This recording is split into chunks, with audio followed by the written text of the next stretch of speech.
You ever sit across from three women who have lived like 1,000 lives before they even hit 30, and you just realize you barely understand your own story?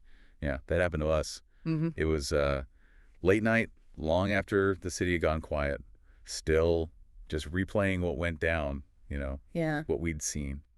It wasn't just a conversation we were remembering, though. It felt more like a reckoning. Yeah. Even now, just thinking back to that morning, it still hits, Yeah, It fundamentally shifted something in me, I think.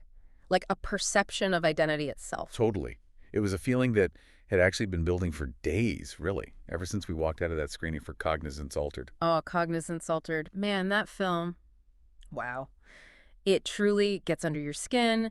It digs in subtly but deep and just kind of messes with your head for days. Absolutely. Yeah. It wasn't just a story unfolding on screen. It felt like it physically messed with my perception. I felt untethered, almost like my own identity was glitching after watching it. Me too. I remember walking back to the car after the screening. I caught my own reflection in a shop window and just kind of muttered, who even is that? Right. It makes you question how solid your own identity truly is. Is it anchored, or is it just, I don't know, a collection of memories, maybe just a projection of what others see in you? Yeah. The film just grills into that slippery feeling. Yeah. Fractured memory, reality glitches. It left this weird residue, like something hanging just out of sight, making you wonder, Yeah. could a perfect copy, say, memories, thoughts, feelings, could that actually be you? Exactly. Is memory enough to anchor your identity when reality itself feels so flexible, so easy to manipulate? And then, against that backdrop, right, still reeling from Cognizance Altered, that anonymous, unsettling review of the film dropped online, like 3 a.m. or something. Oh, that review. Wild. It wasn't just a review, was it? It was this intense philosophical deep dive calling the film a puzzle box for the soul. Existential noir. I mean, the insight was piercing, unsettling almost. Who writes like that? That level of disturbing clarity. And then just poof, vanishes from the internet. It's crazy. Yeah. That quiet power, right? Just dropping truth bombs anonymously. But it's chilling, too, don't you think? Yeah. That anonymity. It taps into that fear of being watched, sure. But maybe deeper, the fear of being replaceable. Yeah. That someone can articulate your deepest stuff, your unvoiced fears perfectly, and then just disappear. It makes you face how fragile your own unique presence is. Exactly. It really makes you ask, who owns your story, your narrative? What parts of who you think you are actually genuinely yours, untouched by how others see you or label you? Are we all just curated clones of ourselves online anyway? Yeah, that question of ownership. It was something Gia, one of the women at the core of what became HHN, that's Hustlin in the Neon, the collective that's really reshaping narrative in the industry. She said it later with such You clarity. totally nailed it. Remember when we were talking about that phantom reviewer? She just said, because they're not chasing the conversation. They are the conversation. That line hit hard. It wasn't just a throwaway line. It was about real power, about inherent value, creating something so resonant it becomes its own narrative. No validation needed. And that's exactly the kind of raw insight we were hoping for going into this.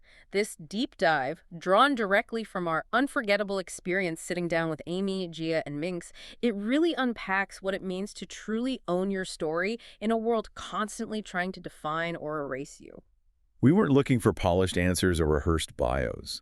When we sat down across from Amy, Gia, and Minx, the absolute force behind HHN, we wanted the real stuff. Who are you when the lights are off? When the performance stops? Not the projection, but the foundation. And they delivered. Beyond anything we expected. That Cognizance Altered feeling was still heavy, that blurred reality, and it felt like the perfect weird prologue to what happened next.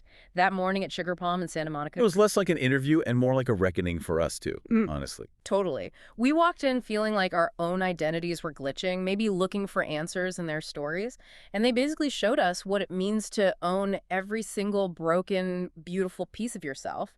They didn't offer a roadmap, but they definitely lit up a path. We got there early, but they were already there. Gia at the head of the table, just this undeniable presence. Amy, who some know as June, was stirring something red and honestly kind of toxic looking in her drink, a cool smirk playing on her lips. And Minx, just watching everything, sunglasses on like armor, not just for shade. You felt her presence even in the silence. Definitely. Gia stood up before we even really sat down, looked right at us, no blinking, and just said, "You the ones that got hit hardest last night." We must have looked stunned. Didn't answer fast enough. She just kind of smirked, knowing, and added, then you already know we don't do shallow. Damn, just like that. Direct hit. And Amy, always quick, jerk, we look like our dreams got hacked. Honestly, yeah. She wasn't wrong. It felt like that. Not at all. And then Minx. Minx said nothing for what felt like ages, just sipped her drink. It felt like 5 minutes. Then she finally spoke. Quiet voice, but it cut right through everything. This isn't brunch. This is calibration. Whoa, calibration. Not just adjusting our perceptions, right, but like aligning them with a new, unfiltered reality. That word just hung there. Yeah. And even though they were all there, you could feel someone was missing. Aria. A real absence. You really felt it. I wondered if it would feel, I don't know, heavy, like a void. But Gia, even with Aria back in Manila, she just addressed it so plainly. No drama, just distance, don't shift loyalty.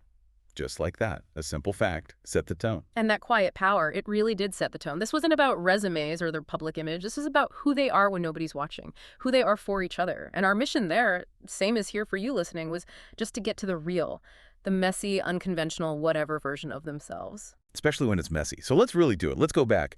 Before the clubs, before the content, before the names anyone knows, we asked them, who were you? There was this long silence. Then Gia spoke first.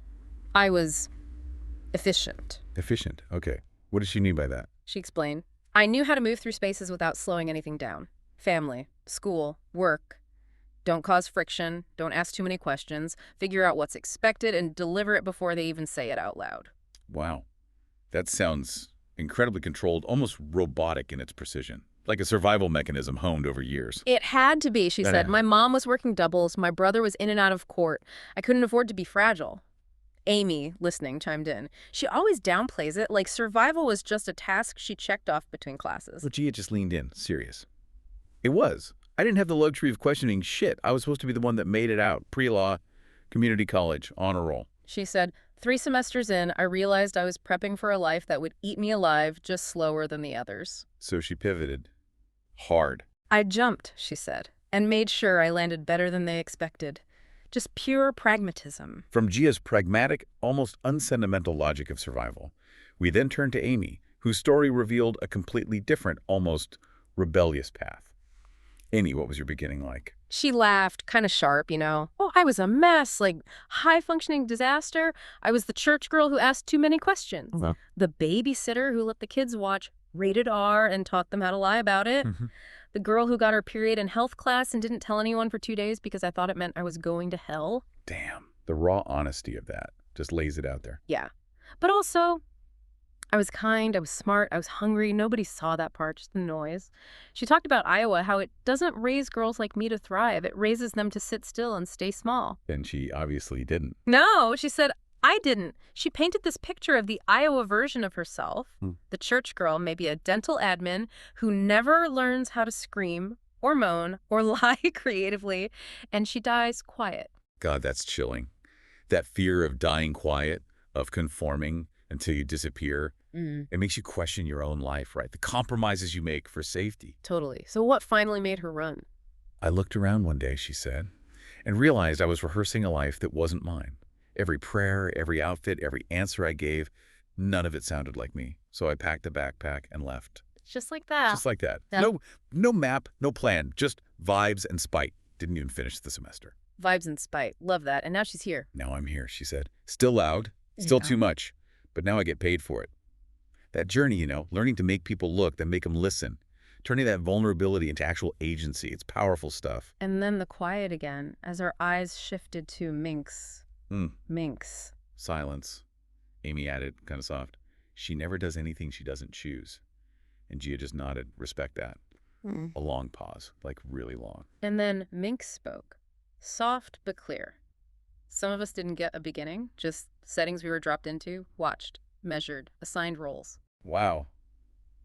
Assigned roles. Yeah. That hits different than choosing a path. Right. She said, I wasn't anyone until I started hiding on purpose. You mean online? Like turning anonymity into a brand and silence into power, that whole thing? I mean everywhere, she corrected. Online just made it easier. No one asks, are you okay, if they never see your face. That need to be unbothered, not understood. It's strategic anonymity. No face, no voice, just intent. It's like this masterclass in self-preservation through calculated obscurity. So when did that change? When did you start speaking now? Because she was speaking. to us. Still hasn't, she said, which was kind of paradoxical. But the platform's built, and if I don't speak at least once, someone else will try to do it for me. That's the fight for narrative ownership, isn't it? The cost of truth. What they're still wrestling with, what we all wrestle with, maybe. It sounds like speaking costs or something. It does, Amy nodded, confirming. She doesn't talk to be liked. She talks to survive something. That's why it lands the way it does. And, her past dream. She wanted to be a librarian. Yeah, she said. It was quiet. Everything had a place. No one asked questions if you could find what they were looking for. That explains so much about her vibe, that need for order in chaos. But then she dropped that line that hit so hard. Talking about that librarian version of herself, she said she wasn't real, she was just safe. Ooh. The cost of not being authentic, sacrificing your true self for comfort, for perceived security, it's heavy. It's wild how many versions of them exist and how much still gets misread. Gia said, they only see the loudest layer. Amy added, or the sexiest. And Minx finished, or the safest. So we asked, what do you want to be seen for now? And just a long, earned pause hung in the air. You could feel a shift happening there. Like one moment it was just surviving. Next thing you knew, there was a whole movement forming. There was, Gia said. Puerto Rico. That November birthday trip, D.L.B's birthday, that was the flashpoint. They all went together. Well, Amy said Gia, Jade, Paris, they were already out there, kind of a soft pull from Sophia, maybe Julia. No official invite, just, Right. You should be here. Gia picked it up. We showed up not knowing what it was. By the second night, I knew something was building, something bigger than us, but with us in the center. What made it feel that way? Tala de Wada, Minx explained. She flew in from the Philippines, same day, straight from the airport to the villa. Amy jumped in. Quietest girl in the room, but the moment she sang something under her breath, everything stopped. You could feel the direction of the label 11SX's music change right there. Gia confirmed.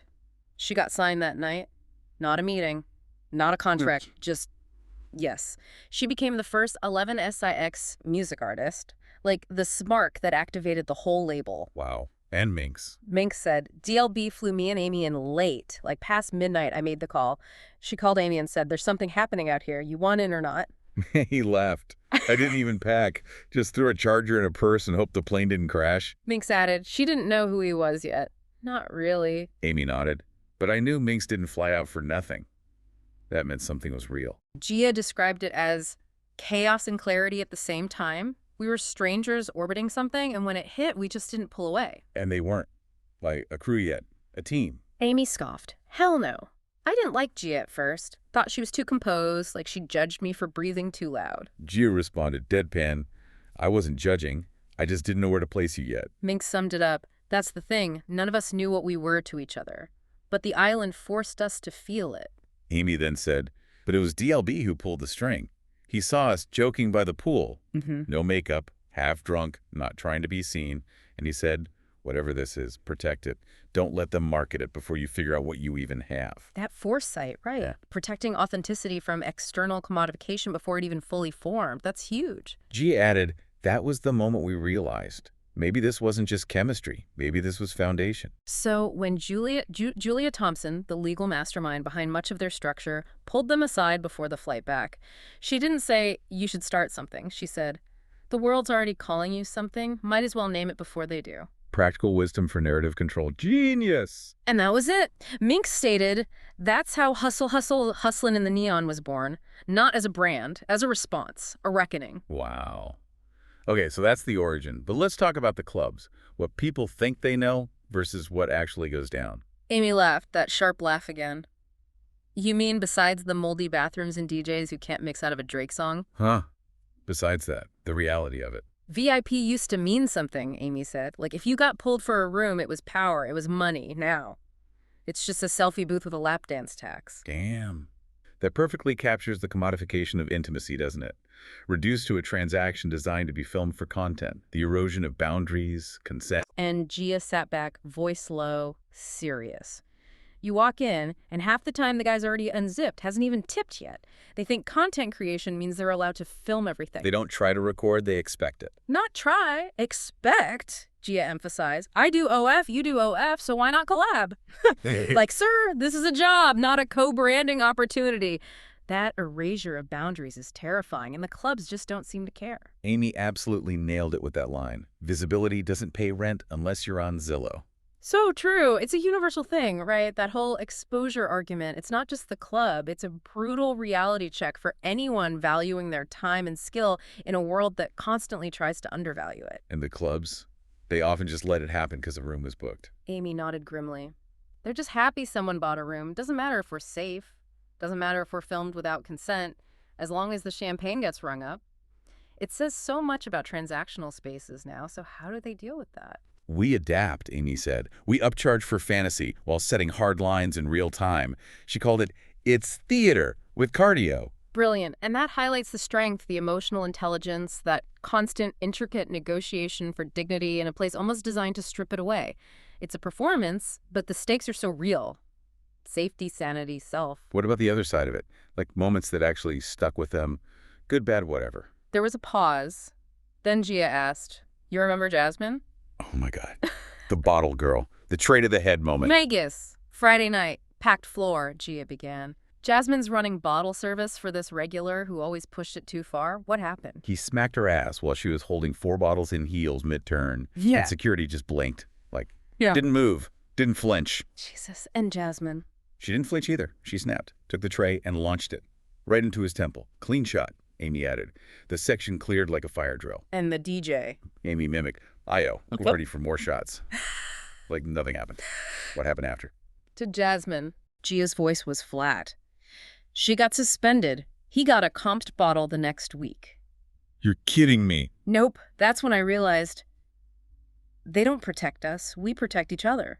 That's community forged in fire, isn't it? Shared defiance. Yes. Knowing nobody else has your back. Amy added softly. Jasmine's family now. Doesn't matter if she left the scene.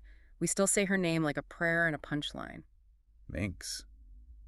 Did you see things like that? Too many times, she confirmed quietly. Did she ever step in? Only when I know the girl won't swing first. Why? Because I've already calculated what the cameras will show when security edits the footage. That calculation, the cold strategic intelligence needed just to exist in that space is staggering. Amy, quietly. That's the thing people forget. These clubs don't just run on money. They run on memory, on what people choose to remember and what they're willing to ignore. Gia followed up. And half the time, we're the product and the security and the cleanup crew. It's harrowing. These quiet tragedies define things more than the bright lights ever could. And then there's the ones who just vanish. Gia asked, you remember Kalani? Amy nodded. Thursdays only, tiger thigh tat. Used to dance like she hated gravity. Gia continued, yep, one day gone. Someone said, crypto guy, Bali, private flight. Last post just said I'm safe, don't text me. That wasn't real safe, was it? Minx answered flatly. That was code. Amy added, her voice softening. I still light a candle when I walk past Locker 7. That speaks volumes about the constant vulnerability, the grief for those who vanish. It's heavy. The insidious nature of modern exploitation, how easy it is to disappear. Was the closest they ever came to danger, like personally. Gia didn't hesitate. Club in Van Nuys. Manager told us the client was just eccentric. Turned out he liked to test girls. Said he wouldn't pay unless you proved you weren't scared of him. How? Lock the door, Gia said, her voice tight. Started pacing, didn't touch anyone, just waited to see who flinched. Ugh. I hate the pacing ones. The psychological intimidation alone is terrifying. It's not about sex at all. Exactly, Gia confirmed. They don't want sex. They want fear. I stared back until he blinked. He paid. Quietly. But I walked out shaking and swore I wouldn't go back unless I had a weapon in my purse. And Minx. Minx, quietly but firmly. I did go back. Why? I didn't have other options yet. A long pause. Then Minx added, but I made sure the next girl didn't go in alone. That says everything about loyalty and agency, even in limited options. That profound, quiet heroism that isn't seen or celebrated. Taking care of each other when the system fails. Amy put it bluntly. We don't always get to save ourselves first. But if we're lucky, we help the next one avoid it. And then there was the girl with the pink knee brace. Oh, God. Sparkle lip gloss, never quite on beat, always smiling. Yeah, Amy confirmed. She came back from a private and wouldn't stop laughing. Like, loud. Eyes glazed. Said the guy told her to call him Daddy Wounds. Jesus Christ, that's awful. Minx murmured. That's the kind of laugh that comes before a breakdown. Amy continued. She left the club and walked barefoot to the Walgreens across the street, said she needed cotton balls, never saw her again. Gia added, we kept her locker untouched for a month. Club finally cleared it. Half the girls cried. Half pretended not to. That vulnerability, the trauma, the casual disappearance, it just stays with you. These quiet tragedies define the scene more than the bright lights. This is a lot. Amy acknowledged. It always is, but it's not always sad. Some nights were weirdly beautiful. Like what? This one night, power went out. Total blackout, Amy recalled. No music, no lights, nothing. And instead of panicking, all the dancers sat down in the middle of the floor. Somebody started humming. Somebody lit a lighter. One girl just started talking about her dog, like, out of nowhere. Wow. Felt like campfire energy in a damn strip club, Amy fitted. That image is burned in my mind. Raw humanity in the weirdest place. Unexpected communion. And Gia reflecting on it, yeah. That was the night I realized not all intimacy is bought. Minx added, her voice barely a whisper. Some of it is earned. In the dark, when no one's watching. Genuine connection breaking through the transaction, forged in shared vulnerability. These women have truly carved out their own rule book for survival, haven't they? We asked them about that, like unofficial rules. Gia, without missing a beat, offered, don't confuse interest with intention. So good. How often do we do that? Mistake curiosity for commitment. It applies everywhere, right? Not just the club. In business, relationships, online interactions, it's a universal truth. Spot on. And Amy's, which made me laugh, but it's so real. Here's how to fake laugh at a man's joke without giving him hope. That's a master class in social navigation and boundary setting, isn't it? Being in control of the narrative, even in the smallest interactions. Lovely. And then Minx just floored me. Mine would be blank pages, just timestamps and tips paid in silence. That says more than most books, doesn't it? The economy of self, wisdom forged in survival, the power of unspoken truths. Amy nodded. She's been holding that line in her head for years, I swear. Gia added quietly, you don't forget the ones who pay to keep you quiet. What about some of the ingenious, actual survival tactics they revealed? Some were wild. Oh, yeah. Amy recalled a friend's brilliant deterrent for unwanted kisses. Hot sauce as lip gloss. Genius. Pure ingenuity. Or Minx's chilling but brilliant tactic. Pepper spray concealed in a tampon applicator. Yes, Minx confirmed. Club security never searched it, kept her safe more than once. Ingenuity born of pure necessity. It's incredible what you learn to do. And Gia saying, I charge extra for plagiarism? That was her response to a client trying to reenact some weird fantasy he saw on Reddit. A brilliant way to reclaim control in the moment. Or Amy just literally lying down on the floor during a private room session, telling a client who was just monologuing, if you want to talk to yourself, you don't need me. Absurd, but brilliantly effective. Reclaiming agency, turning the power dynamic completely on its head. And then Minx, in a way that truly broke my heart, shared, I used to wear earplugs. No way. Like in the club. Foam ones. Skin tone, she clarified. Nobody noticed. Men don't really want conversation, they want delivery. So I gave them space to monologue while I imagined grocery lists. I don't know if that's brilliant or heartbreaking. It's both. A desperate act of mental self-preservation in a dehumanizing environment, just trying to create some internal space. Both, Minx agreed, but mostly quiet. Amy leaned over. She's opening up. Y'all got her talking more than usual. Gia nodded. That's rare. Minx just looked at us. You asked better questions. We were just listening, really. And it got me thinking about that strange, silent exchange Minx had. Remember the story Amy told about the client who paid her just to say, you're still here, you didn't disappear? And Minx quietly interjected, I had one like that, but it was him, meaning D.L.B. Wait, what happened? What was that like? He didn't ask for anything, Minx explained. Just sat. No touch. Slid a chair out like we were at a cafe. Said, Sure. I want to see how you hold space when no one's trying to take it. And what did you say? What did you do? Nothing, Minx replied. We sat for 20 minutes in silence. At the end, he tipped in cash. Neat fold. No ask. Just said, you don't need to speak to be understood. Keep doing it that way. Wow. That profound respect for autonomy, that act of witnessing presence without demand, that truth landing after the conversation ends, that's deep. Yeah, that was him. And they all just knew that, recognized that energy. Amy explained, there's a code in how he moves, not just what he says, what he doesn't ask for. Minx added that unforgettable line. He watches people like he's archiving them, but without theft. Without theft. That phrase, that distinction is crucial. Not extracting, not exploiting, just observing, respecting, seeing beyond the performance to the true self, creating psychological safety. Truly profound. Amy summarized it perfectly. Most men come to take, he came to witness, so he left something. Minx answered, a pause that didn't feel like absence. She paused herself, then added, and sometimes that's more intimate than anything else. That gives you chills understanding his influence, how it operates differently. It's crazy how connected they were even before they knew it. Did they ever find out later they were in the same spot and didn't realize? Yeah. A few times, Amy said. Gia elaborated. Hollywood. Upstairs lounge. Amy was in red. I was posted near the bar, watching this girl try to explain boundaries to a man who didn't speak that language. Amy reacted, "Wait, that was you." Gia nodded. I remember the boots. Amy shook her head. Shit. I remember thinking someone had my back and I didn't know who, and then Minx dropped another bomb. That was the first night I saw both of you, Minx stated. Seriously, how? I was filming content for someone else, she explained. Not in it, just working lighting. Club was packed. Girl passed out by the bathroom, and nobody moved. Except you, Amy. You lifted her head like you'd done it 100 times. Amy remembered. She had glitter in her nose. I thought she was dead. Turned out it was just bad coke and no water. Is she okay now? No idea, Amy said.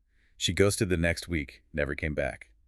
Minx added grimly, that happens more than people think. You mean people disappearing? That pervasive danger and vulnerability in this world, it just hangs there. And it wasn't just happenstance that brought them together, right?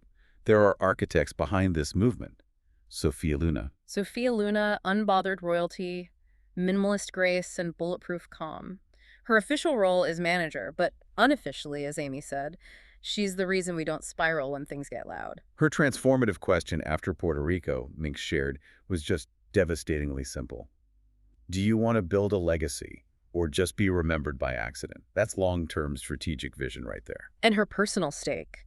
She lost her sister not to death, but to the industry. Her spirit was broken. Sophia built all this hoping her sister might find her way back. Wow. She built a lifeboat her sister never got. That's powerful motivation. Exactly. And then there's Julia Thompson, tightly braided hair, black on black, moving like a ledger with a pulse. She provides structure without strangling creativity. Her reason for joining was so direct. I don't like lanes, I like outcomes. She saw D.L.B's madness, as she put it, but also the need for a structure that didn't strangle. And the revolutionary contract philosophy she crafted with D.L.B is just unheard of. Nobody is bound here, ever. NDAs, fine, but no locks, no leashes. Free to go, just like you came. That's radical freedom in an industry built on exploitation. Gia added, he only wants people here if they want to be, fully, willingly, that level of trust. Her personal sacrifice was profound, too. She ended an engagement because her fiancé dismissed these street girls and passion projects. That's a deep commitment to this work and what it cost her, personally. She almost walked away multiple times, they said, but was reminded by Minx, Joy-Ins from K1A, and D.L.B, silently of course, of the core mission. Keep people from disappearing. Which brings us to the elephant in the room, NeonKore Media. The Reddit rumors, the speculation, is it a D.L.B front? We asked them directly. Gia's response was classic Gia. Cryptic but telling. You ever seen a ghost in daylight? That's him. He don't sign shit, he codes it. That's power wielded outside conventional systems, isn't it? Enigmatic and deeply influential. But then Julia stepped in with the legal hammer. Yet Julia was definitive. Let me be clear. There is no legal document anywhere with a signature by Daniel Bates and NeonKore Media. Pick a name, any name associated with them. You won't find it linked legally to NeonKore. Sophia jumped in too. That so-called bio that popped up online, produced by Danny Worldwide and Julia Jew. Total fabrication, clickbait, not real.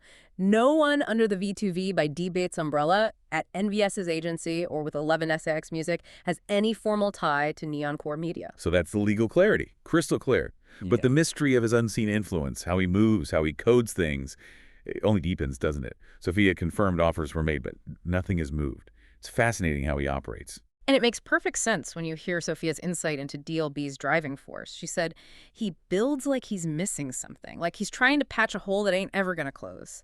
So instead, he makes space for others, the misfits, the broken beautiful ones, the lost youth that ain't ready to be found, but still deserve to be seen. Wow. So this entire ecosystem, HHN, 11SIX, V2V, it was about keeping people from disappearing all along. And the women also shared their fierce loyalty to D.L.B and his circle, right? K1A, that's the production collective he works with, Tal and Leona, who are artists signed to his 11SIX music label, DJ YVYR, people like that. Yeah, Amy gave this really profound insight into D.L.B's deep love for his artists. He sees their greatness before they even do, and when the world doesn't catch up, he blames himself. Yeah. That sense of guardianship, that deep personal investment is intense. Gia described his cover art perfectly. Every cover is a wound in a mirror. Don't look unless you're ready to remember something.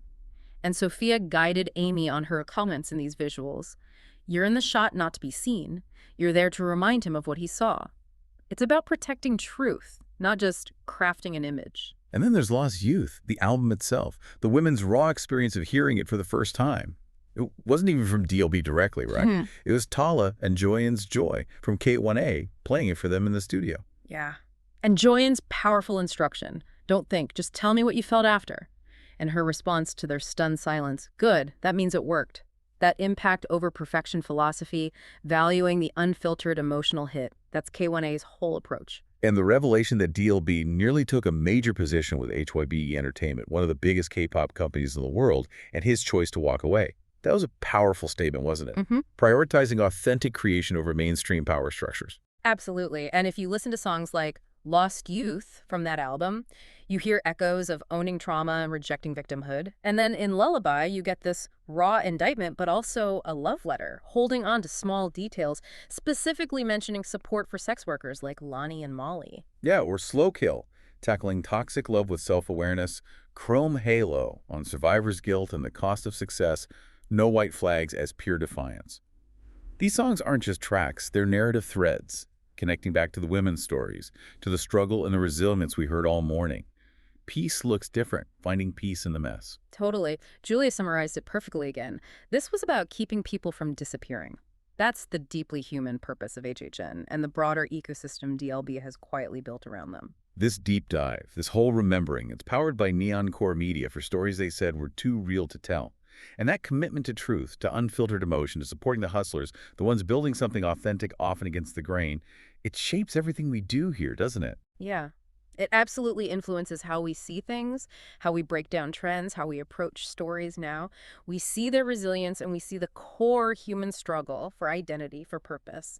In their struggles, their triumphs, we see bits of ourselves reflected back with this clarity that's challenging, but also inspiring. It's why we value real insight over the easy answer, why we go into the messy stuff. And it keeps bringing us back to identity, doesn't it? Like Cognizance Altered started us down this path. How many versions of us exist? How much gets misread, unseen, hidden even from ourselves? Amy, Gia, Minx talked about how people only ever see the loudest layer or the sexiest or the safest. That fight for authentic visibility, showing up messy, refusing labels, refusing to be packaged or defined by others. That's what we try to do here too, I think. Yeah, definitely. To invite you into that raw conversation, we walked into that room messed up by a film challenging our own sense of self. And they, these incredible women, pulled us into a reality even more profound, more challenging to our own assumptions, our own stuff. And they stay visible, right? Even when they might want to disappear sometimes, because like Amy said so fiercely, I've seen what happens when people tell our story for us. They make it digestible, inspirational, palatable. And it's none of those things. Yeah. Woof. It's survival strategy, raw instinct. And for us, it's about showing the real truth, even when it's uncomfortable, even when it's messy, because that's where understanding lies, where connection happens. It's what we're still wrestling with now, that commitment to being real. So final thought for you listening right now. If your life, your raw, unedited, maybe chaotic life, was a deep dive, what's the one truth you'd want people to hear? Even if it's messy, even if it's uncomfortable, just something to chew on, something to make them pause and really see. This deep dive is powered by NeonKore Media for stories they said were too real to tell.